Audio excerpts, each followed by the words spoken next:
Nandakumar sir, coming back to the substance, இந்த ஆப்டிக்ஸை தாண்டி நம்ம சப்ஸ்டன்ஸுக்கு வரும்னா அடுத்து என்ன நடக்கும்னு நினைக்கிறீங்க?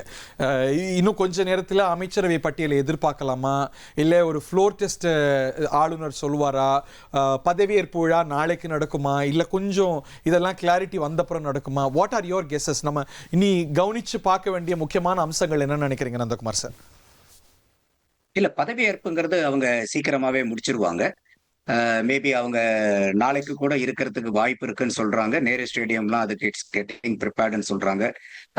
அது ஸோ அந்த ஃப்ளோர் டெஸ்ட் இருக்கிற மாதிரி இருந்துச்சுன்னா அதை மெஜாரிட்டியை ப்ரூவ் பண்றதுக்கு தான் அவர் வந்து ஒரு 2 வீக்ஸ் டைம் கேட்டிருக்காரு. அதை வந்து கவர்னர் நேத்தே வந்து அதை என்டார்ஸ் பண்ணியிருந்தாரு. Yes, I was in receipt of the mail அப்படின்னு சொல்லிட்டு. ஸோ அவங்க வந்து ஆல்மோஸ்ட் வந்து by this time TVK would have finalised their ministerial candidates, யார் யாரு என்னென்னட்டு.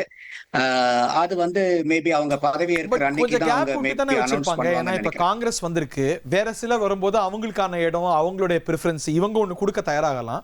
But it is subject to நெகோசியேஷன்ஸ்ல இப்போ இந்த சந்திப்பு முடிந்து ஸ்டே கிளைம் பண்ணி ஆட்சி அமைக்க உரிமை கோரிய பிறகு சீஃப் மினிஸ்டீரியல் டெசிக்னேட்டாக அநேகமாக அந்த அந்தஸ்து இந்த நேரம் அறிக்கை வரும்போது தான் நம்ம பார்க்கணும். நம்ம அந்த அந்தஸ்து கிட்டத்தட்ட வந்திருக்கு அப்படிங்கிறத பார்க்கின்றோம். ஆளுநர் கிட்ட ஆட்சி அமைக்க உரிமை கோரிய பிறகு தமிழக வெற்றி கழக தலைவர் ஆளுநர் மாளிகையிலிருந்து வெளியேறக்கூடிய காட்சிகளை பார்க்கின்றோம். எனக்கு நினைவுக்கு இருந்து கடைசியா ஆளுநர் மாளிகைக்கு திரு விஜய் போனது அண்ணா யூனிவர்சிட்டி சம்பவத்துக்கு மனு கொடுக்கறதுக்காக போனாரு. அந்த சம்பவத்துக்கு பிறகு இன்னைக்கு சீஃப் மினிஸ்டரியல் டெசிக்னேட்டாக ஆட்சி அமைக்க கூட்டிட்டு போலங்கிறது குறிப்பிடத்தக்க. காங்கிரஸ் பிரதிநிதி இவங்க விரும்பி இருந்தா காங்கிரஸ் பிரதிநிதி யாராவது ஒருத்தரை கூட்டிட்டு போயிருக்கலாமோ, போயிருந்திருக்கலாம். அதுல என்ன இருக்கு? இல்ல ஒரு யோசிக்காம கூட இருந்திருக்கலாம். Nandakumar sir, you want to add something? இல்ல, யாரு என்னை பொறுத்த வரைக்கும் that is not at all necessary. அவங்க வந்து ஒரு அலையன்ஸ் பார்ட்டி தானே ஒழிய இவங்க கவர்மெண்ட் ஃபார்ம் பண்றதுக்காக கூட காங்கிரஸை கூட்டிட்டு போகணுங்கிறது வந்து அது ஓவர் வெயிட்டேஜ் கொடுத்த மாதிரி ஆயிடும். அதோட மட்டும் இல்லாம அவங்க வந்து ஒரே ஒரு கண்டிஷன் என்னன்னா, they should not align with communal ஃபோர்ஸஸ்ங்கிறது தான். மற்றபடி வந்து எங்களுக்கு மினிஸ்டீரியல் கேண்டிடேட் இவ்வளவா என்னவாங்கிறது அந்த லெட்டர்ல இல்ல. மேபி பிஹைண்ட் த ஸ்கிரீன்ஸ் வந்து என்ன டாக் இருக்குன்னு தெரியாது.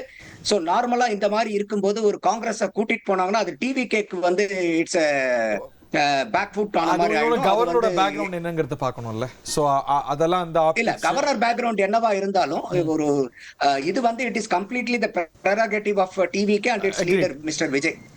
சோ அந்த மாதிரி இருக்கும்போது அவங்க வந்து காங்கிரஸை கூட்டிட்டு போகும்போது it will be a overdone scenario ன்னு நான் நினைக்கிறேன். 1,28,00,000 மனங்களை வென்ற தந்தி டிவி யூடியூப் சேனல், தவிர்க்க முடியாத தம்ப்நெயில், கலக்கலான கான்டென்ட்ஸ். நீங்களும் இந்த குடும்பத்தில் இணைய இப்பவே சப்ஸ்கிரைப் பண்ணுங்க. அசுரபலம் கொண்ட எங்கள் டிஜிட்டல் கரங்களில் உங்கள் விளம்பரங்களை சேர்க்க வாட்ஸ்அப் பண்ணுங்க. 8939888838.